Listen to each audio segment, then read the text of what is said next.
Hi, welcome to Ian Wallace, the Messed Up Counsellor. This podcast, I'm going to look at maturing, aging, and its positives and negatives, and how we develop as we move forward through that aging process to be the person I am today, the person you see in front of you, you know, and owning that and being comfortable with it. I like a lot of people when I work with young people, for example, people who are going through that process of becoming themselves. And I don't think you ever truly become yourself. I think it's an ongoing process, probably till the day I die. But I'm getting better at being myself, let's put it that way. And as we're growing up, as we're getting kind of into those mid-teens, late teens, when everybody wants you to understand what you want to do with your life and those kind of things. I know when I was going through that process and leaving school with very little qualifications, I didn't know what I wanted to do. And if anybody had asked me, what would I have said? I might have said something that my parents thought I should do.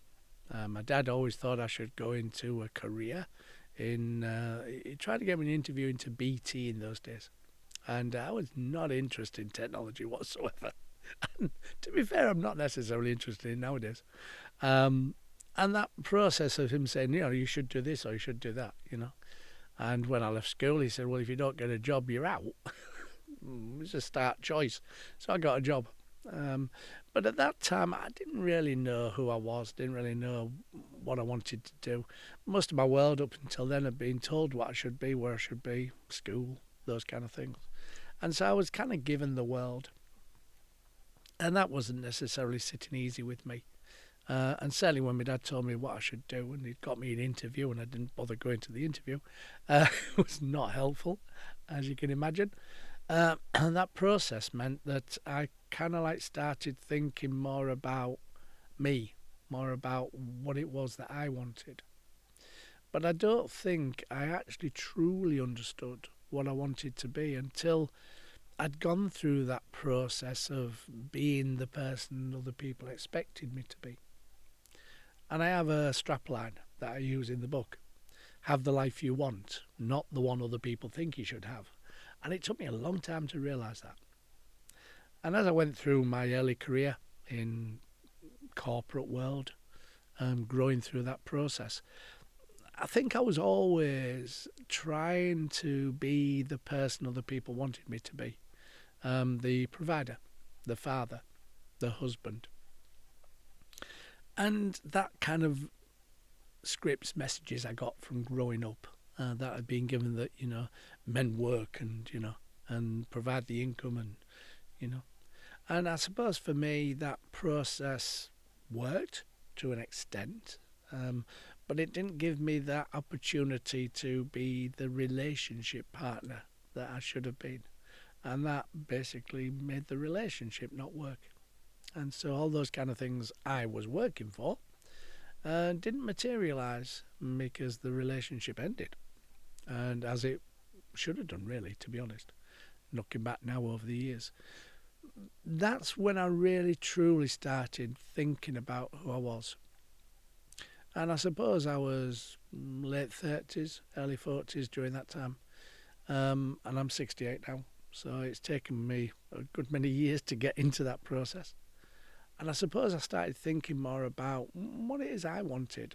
What made me happy. And I think for all things that I've done, that anybody does really, I think there's always a positive and a negative application to anything. I don't think anything is truly one or the other. I think everything comes at a cost that we get, and I think sometimes we grow through some of the most harrowing experiences we have. And certainly I grew through that process of that change, that divorce, and that moving on to individual life for me, I suppose, initially. Although obviously the kids were in there somewhere. But I think as I'm looking back from here, from 68 back to those times, I think it gave me a lot of understanding of how not to do things. And I think that for me made it much easier to understand what I wanted to do. People will say to me now, well, I don't know what I want. And I turn that on its head. And I say, well, if you don't know what you want, you must know what you want, which is a bit of a ed chaos process of thinking. But I think for me, that maturing, that aging didn't necessarily work until I got to that point where I kind of lost everything, or nearly everything. And I started to have to rebuild. And I think if anybody's watching this that's been through a similar process, where you've kind of lost everything, everything's changed, and you have to start again, in a sense, I think this probably will resonate with you. So as I'm building that new aspect of me, whatever that is, that was really hard to get my head to think about those things because of those old scripts, messages, as we call them in counselling, that have been given to me about what I should be. So when I'm working that process, that took me about 4 or 5 years to truly connect with it and truly understand it. And I think once I'd found that new me, that me I wanted to be, things got a lot easier. I kind of accepted things a lot more. I'd always been like fighting against the current, with the old me, the person I was told I should be. And as I turned around in the current and started going with the current and just allowing me to be me and allowing to interact with whatever happened and see it as a process of learning, of development, of change, I think going through that process, even though it was scary, as I've said, I think it created a bit of a flip the world on its head kind of thing, because it felt wrong to think about me. It felt wrong to have what I wanted. And that I came to understand that if things feel wrong, then they're possibly right, which sounds a bit mad, I know. But before I'd gone with what I thought I should be, provider, all the things that I did and the hard work I did to provide, and the nights away and the weeks away from family and friends and life, that provider role was basically what I'd become. And whereas I still needed to do that, the provider role changed. I was providing for people, obviously still, but I was also providing for me. I became much more important in that process. I became much more part of that process, which previously I hadn't. And as I'm growing through that 4 or 5 years and starting to truly understand who I was and what hadn't worked and why it hadn't worked and what to do in the future, I kind of realised that if you try and do that working out in your head, it doesn't work, because your head's starting to say, no, you shouldn't think about yourself. You shouldn't think about what you wanted to do. You should think about other people. So my head's saying that because that's the old me, the life other people wanted me to have. So I realised that actually I can't do that in my head because there's all those conflicting messages and ideas and thoughts and scripts and things that were given. So I realised that I'd have to write it down. And I had to write it down in a way that I can kind of see it on paper. So I started doing a lot more work on dissecting me, in a sense, as a kind of a project, writing it down. And I found that writing things down made things real, which sounds absolutely mad. But the writing it down gave me a view of the reality. It gave me a view that it's not just something about me, and I didn't alter it and change it in my thoughts because writing it down made it solid. And it's a great tool for me to give to clients and to people that I work with now, is get it out of your head and write it down on paper. even if it doesn't make sense down on paper, at least it can't alter. The words can't change. The ideas can't change. So I started doing a lot more deconstruction of me, taking me apart, if you like, in my different aspects of me, you know, my work, my life, my social life, my relationships. And I started looking at me in different ways. And I felt by doing that, there was parts of me that I looked at and didn't necessarily recognise. And those are the parts that I was trying to be. Those are the ones I wanted to be. So I kind of looked at those and highlighted them. And I started working out, right, okay, what do I really want to do in my world and my life? And I think as we get older, we're less bothered about what people think about us. I think we're more interested in what we think about us. And I think that takes away some of the restrictions, takes some ways of that process of being the person you're supposed to be instead of being the person you want to be. So as we mature, as we grow, as we develop, as we become more happy and more comfortable in our own skin, then that process means that we can be more engaging with self, with where we are, and less worried about how other people might react to us or judge us or comment about us. So we can be more honest with ourselves, I think. And that has positives and negatives, as with everything. The positives are I become more me, and I'm happier with me, whoever me is. And I don't think I've got there yet, as I've said. I think it's a process, it's a work in progress. But I think also that I can relate to other people going through the struggles of trying to be themselves much easier. And I think that helps me in my work quite naturally, because I've kind of been in some of the places those people are, and some dark places over the years that I wouldn't want to go back to again. But it gave me an understanding of how that aspect of self is so important. People say to me, well, you know, if I think about myself, I'm being selfish. And I don't think anybody is truly selfish.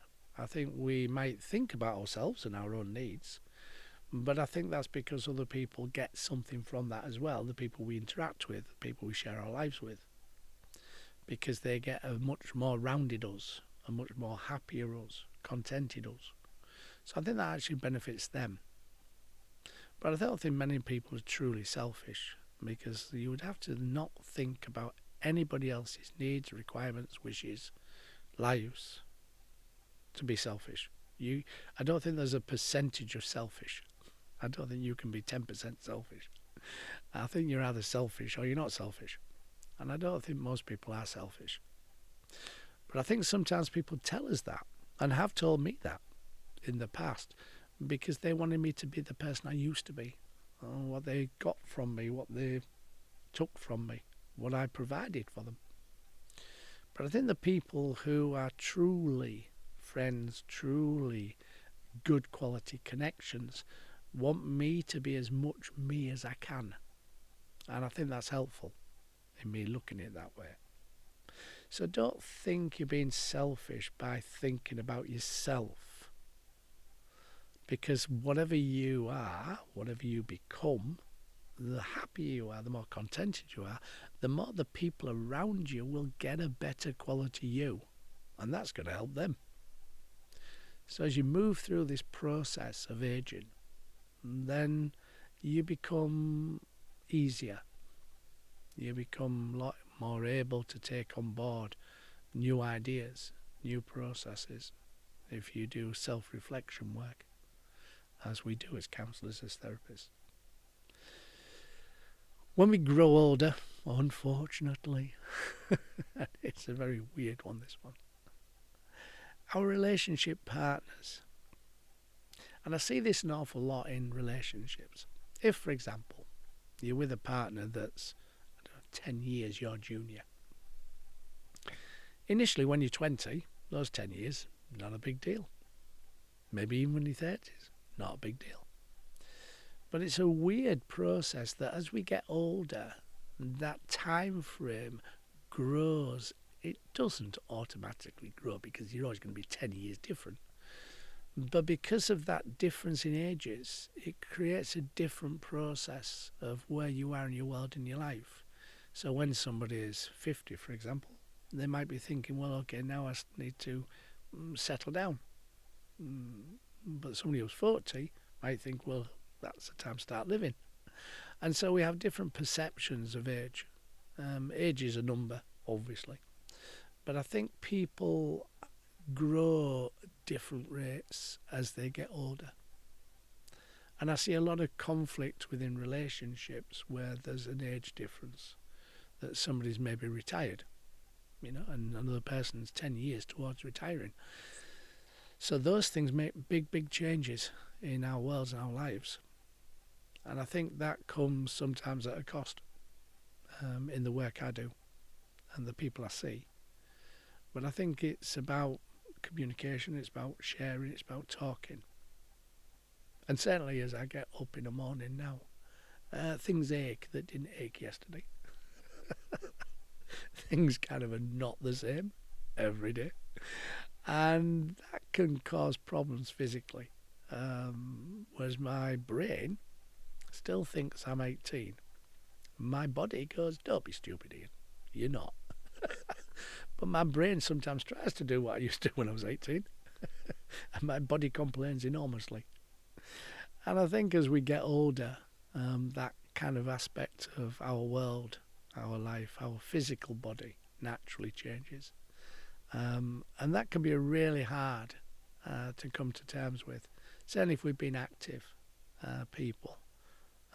You find a lot of people who do competitive sports when they get older and they can't do those things anymore. That's a big loss for them. It's a big change in their world and their life because these things are not able to be done as they used to be done.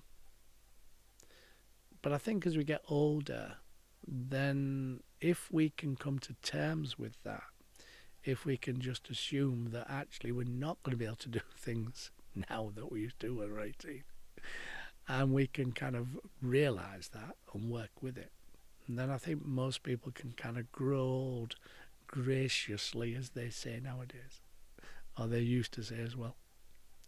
And I think that growing old graciously is about giving yourself that respect and that value that, yeah, it is going to be different. It isn't going to be the same. And certainly when we look at retirement and ending our careers as such, I suppose counsellors, therapists are helpful in the sense that we need our brain to work. Our bodies don't necessarily need to work, but our brain needs to work and our life experience needs to obviously be there. But I think as we grow towards retirement, those major changes in life that it will naturally come up is about trying to move into those periods of life, those differences, those changes, and try and preempt that by thinking about it before you do it. A lot of people just wait for it to happen. I don't necessarily think that's a good idea. I think we need to plan for those major changes. We need to plan what we're going to do and how we're going to do what we do. And I think if we can plan it, although plans obviously won't turn into reality all the time, I think if we have an idea of what we want to do with that time frame, then that's a good thing. And I certainly think that kind of like 2, 3, 4, 5 years plan is not necessarily a bad thing when we get older. And I think as we get older, we naturally lose people around us because of health or other situations. So I think for a lot of older people, we can also become more internalized. We can become more isolated, and that's not easy. Certainly nowadays, with the world the way it is, where people are more mobile and can connect from the other side of the world sometimes. I think that kind of process of aging can be really scary for a lot of people. And I understand that. I can see that. I can see that fear and worry and concern in me as to what am I going to do if, when these processes occur. So I think for us, and certainly for me, at that point in life where things are going to change naturally, then I need to have some idea what that looks like, something to aim towards, if you like. But I think for me, it's about sharing that. It's about opening up that conversation, not worrying too much about it, but actually sharing those ideas, those views with the people around me. What is going to happen when that happens?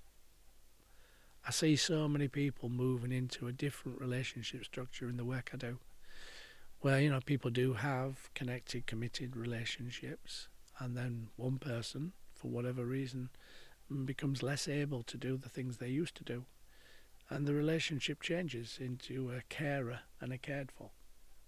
And that can be a really hard change because the dynamics changed enormously. And that can build up all sorts of feelings and emotions, worries, anger, concerns, resentment, those kind of things. But it's about talking, it's about sharing. And when I look back in the time I've been here, in my life, and I see what's happened, and not necessarily always helpful and good things, sometimes dark things, I'm quite happy with where I am. I'm quite happy with who I am. I think I've grown into a better aspect of self than I probably could imagine when I was younger. And I think I'm much more relaxed with me and comfortable with me. And things don't scare me as much as they used to do. And I don't worry so much as I used to. And sometimes it's just nice to let life happen, to sit and let it go on around you, and to see that process. Having the coffee on a busy square and people watching, that can be really interesting sometimes to do. You don't have to be running around. You don't have to be doing it all. You can allow yourself that time, that space, to just sit and be comfortable with that. Don't be too scared about growing old. Don't be too scared about maturing. It's a process like anything. It's going to happen to us all. It's part of life. Embrace it. Connect to it. Enjoy it if you can. Or enjoy whatever you can of it. It's part of a process of development and maturing and growing. And it will be different. And certainly young people, if you're watching this podcast, then know that it will come to you at some point, unfortunately. But when you're 20, when you're 30 maybe, you don't think about these things because you're living your life, which is great, absolutely fantastic. But be mindful of the older people around you. Be mindful of how they may see things differently. And share with them, connect to them. Because it's that connection that'll make the difference, whatever happens in their world and their life. But it's an enjoyable process. I don't want to go on a downer. I don't want to go on a negative. I've loved being here, and I've loved the life I've lived. And yes, there's been some major changes, major heartaches. But it's made me into this person that I sit before you now, who is happy with who he is. And I think as long as you can be happy with who you are, you've kind of done a good job. Any questions of this or anything else that I've done as a podcast that you want to input, comments, any suggestions for other podcasts, then please drop me a line. Please share this and like it, because you've no idea who it may help in this process of life. My name's Ian Wallace. I'm the Messed Up Counsellor. Take care.